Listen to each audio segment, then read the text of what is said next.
The moment I pressed play, I wasn't just listening to a recording.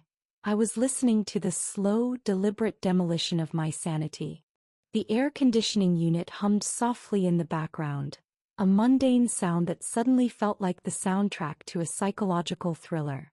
Mark's voice started, clear and resonant, talking about dinner plans, then smoothly transitioning into the lie he had built my entire reality upon. Just 2 days earlier he had screamed. No, not screamed. Mark never elevated his voice, he just delivered cruelty in a low, even tone, that I must have misplaced the wire transfer receipts, insisting I was becoming terribly scatterbrained. You used to be so sharp, Sarah. Now, if it's not written down for you, it simply doesn't exist in your world, he'd sighed, the fatigue in his voice designed to sound like martyrdom, not malice. I had searched for those receipts for 12 agonizing hours, convinced I was suffering from early-onset memory loss, terrified I was failing not just him but myself. I'd even booked an appointment with a neurologist. But the recording, captured by a tiny, almost invisible device taped underneath the kitchen counter where we always stood while discussing bills, proved everything. It proved the receipts were never in my possession. They were right where he had placed them, in the safe deposit box, deliberately hidden. And I heard him tell his brother in a dismissive chuckle, "She's totally off balance now. Keep pushing the financial anxiety. She'll sign the power of attorney paperwork by next week." The terror wasn't that I was crazy. The terror was realizing the man I loved was actively trying to make me believe I was. The realization didn't hit like a lightning bolt. It accumulated like toxic fog. Mark and I had been married for 8 years. In the beginning he was my anchor, the competent, grounded man who balanced my artistic, sometimes chaotic nature. But somewhere around year 3 the anchor started feeling like a chain. It began subtly.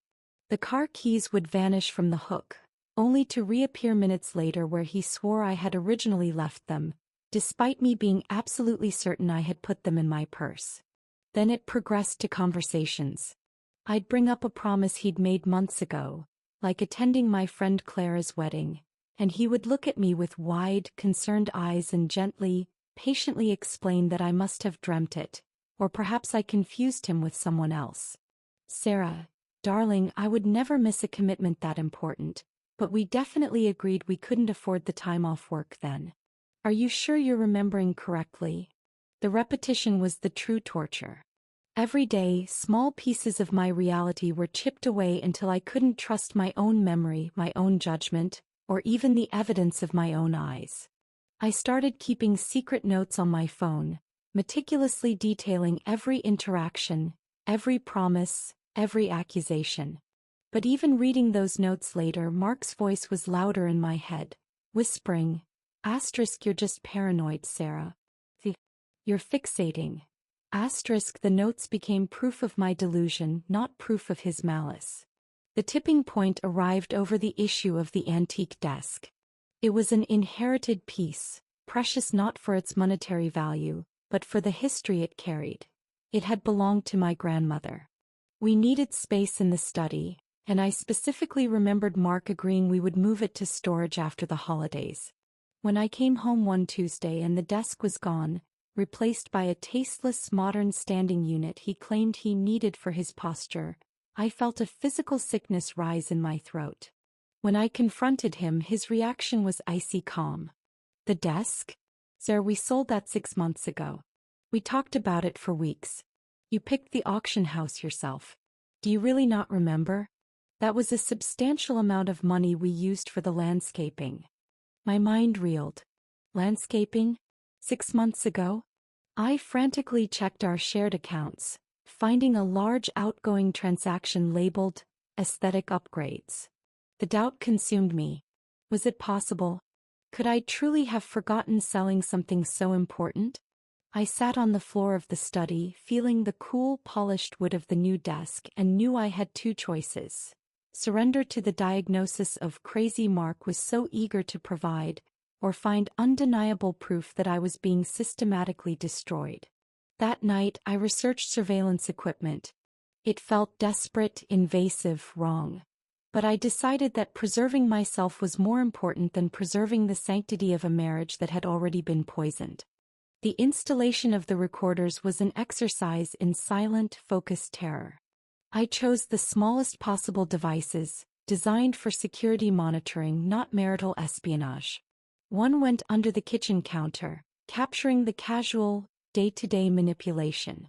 A second and more crucial one was hidden behind the ventilation grate in Mark's home office, where he spent hours talking privately on the phone. For 3 weeks I collected data, listening only to tiny snippets to ensure the recording quality was sufficient.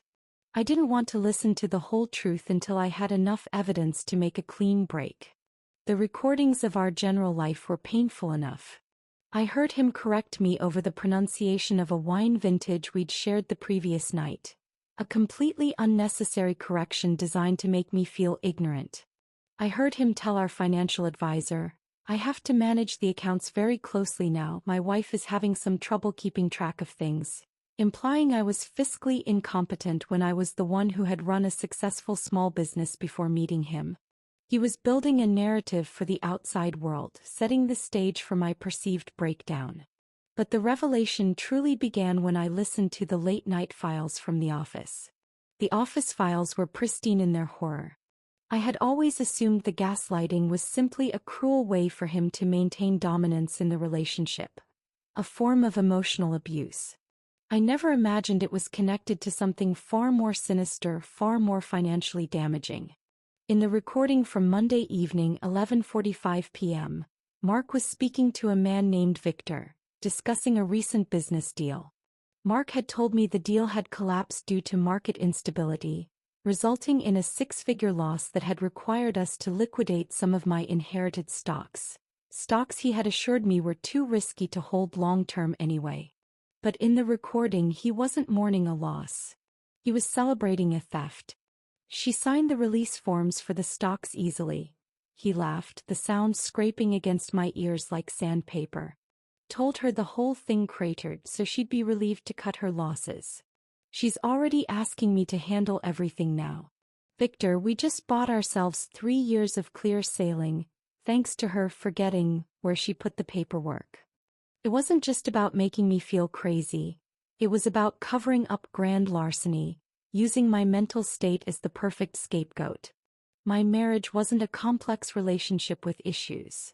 It was a carefully constructed financial prison designed solely for my long-term exploitation. The emotional abuse was just the mechanism to ensure my compliance.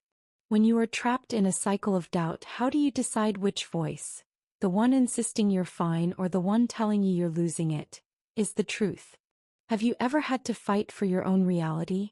Let me know in the comments below. I spent the next 72 hours submerged in the digital evidence. I transcribed the most damning conversations, cross-referencing Mark's deceitful spoken words with bank statements and legal documents. The lost wire transfer receipts from the first recording were evidence of a fraudulent loan application he had submitted using my signature, which he had practiced forging beautifully. The sale of my grandmother's desk? He hadn't sold it for landscaping money. He had sold it to cover a gambling debt he had insisted had been settled months prior.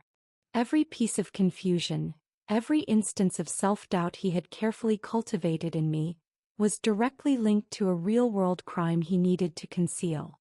I realized I hadn't been an equal partner in a marriage. I had been his alibi, his liability cushion, and his perfect victim. If I had ever managed to access the bank accounts or question his financial maneuvers clearly, he would have just doubled down on the accusations of instability. The recordings showed how deliberately he used my career successes against me too, subtly undermining my confidence before major pitches, ensuring I was too exhausted and anxious to perform at my best. The prison walls were soundproofed with his false concern and padded with my own growing fear of incompetence. The discovery of the depth of his betrayal brought a chilling clarity. The panic that had plagued me for months, the feeling of drowning in my own head, vanished, replaced by a cold, surgical focus. Mark continued his routine, playing the role of the patient, supportive husband dealing with his fragile wife. He offered me calming teas, scheduled a spa day for me, and mentioned casually that he had taken over all our investment decisions to take the pressure off. I smiled and nodded, playing the role of the grateful, slightly distressed spouse. But inside I was calculating. I copied every audio file to 3 separate, encrypted cloud drives and a physical hard drive I stored off-site. I contacted the lawyer who handled my family's estate, vaguely referencing concerns about financial mismanagement, and scheduling an urgent, confidential meeting under the guise of estate planning. I needed irrefutable proof, and now I had it. Not just the spoken word but the timestamps and context that tied the lies to the illegal actions. I couldn't confront him, not yet. Confrontation was his arena. He was a master manipulator in the moment. My strategy had to be one of quiet, decisive extraction. I needed to escape the prison before the warden realized I had found the keys. The moment of extraction came on a Thursday morning. Mark left early for a supposed emergency business trip to Chicago, expecting to be gone for 3 days. I had orchestrated this perfectly. I had intercepted an email from his secretary and subtly suggested he should take the trip immediately to secure the deal. He had agreed, pleased by my sudden return to clear-headedness. As soon as his car pulled out of the driveway, I was in motion. I had already packed the essentials. All my original legal documents, personal mementos, and the hard drive containing the audio files. I arranged for a specialized moving company to collect the rest of my personal belongings, including my grandmother's antique desk, which I had tracked down to a storage unit Mark rented across town using the information revealed in the recordings.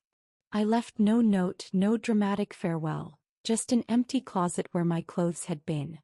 My final act of defiance was strategically subtle.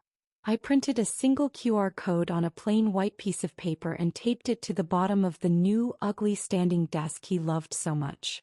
That code linked directly to the cloud folder containing the first 10 hours of the most damning recordings, labeled simply, "Proof of your sanity, Sarah." Mark returned unexpectedly early, his trip cut short. The chaos he expected to find, me weeping, frantic, or perhaps having completely melted down, was absent. Instead, he found silence, space, and a chilling emptiness where my life had been. He must have searched the house, gradually realizing that everything of mine was gone. He must have found the QR code, scanned it, and then listened. His reaction, as relayed to me later by my attorney, was not one of rage but of abject, paralyzing fear. He realized the extent of my knowledge and, more importantly, the irrefutable nature of the evidence. There was no gaslighting his way out of this. He tried calling, texting, sending desperate emails filled with fabricated love and promises of change, all documented and forwarded to my legal team. The police were involved almost immediately regarding the financial fraud, spurred by the clarity of the audio proof. The vindication wasn't about revenge. It was the blessed silence in my mind where his voice used to be. For months I had been screaming internally that I wasn't crazy, and finally the universe, or rather a tiny electronic device, had screamed back. You were right. The prison walls had dissolved and I was breathing the clean, sharp air of reality for the very first time in years. The divorce was brutal but swift, expedited by the legal leverage provided by the audio files. Mark faced serious financial repercussions and professional ruin, consequences that were entirely of his own making. I relocated, started a new practice, and slowly, painstakingly began the work of re-establishing trust in my own perception. The trauma lingers. The subtle anxiety whenever someone insists I misremember something, the constant urge to document and verify. But the greatest liberation was the restoration of my identity. I wasn't the hysterical, forgetful woman he painted. I was the architect who saw the flawed structure, gathered the necessary tools, and meticulously engineered her own escape. The hidden files weren't just evidence of his crimes. They were the blueprint for my freedom. They taught me that sometimes, the only way to save yourself is to stop listening to the voice that insists you are flawed and instead, trust the quiet, persistent voice of your own intuition, even when it demands the uncomfortable truth. I finally learned that the most powerful weapon against those who try to cage you is the unbreakable reality of your own mind. Thanks everyone for watching. If you liked this, please subscribe to the channel Fatale-Files. Leave a like and write in the comments which country you are from. Stay tuned, there will be a new story tomorrow.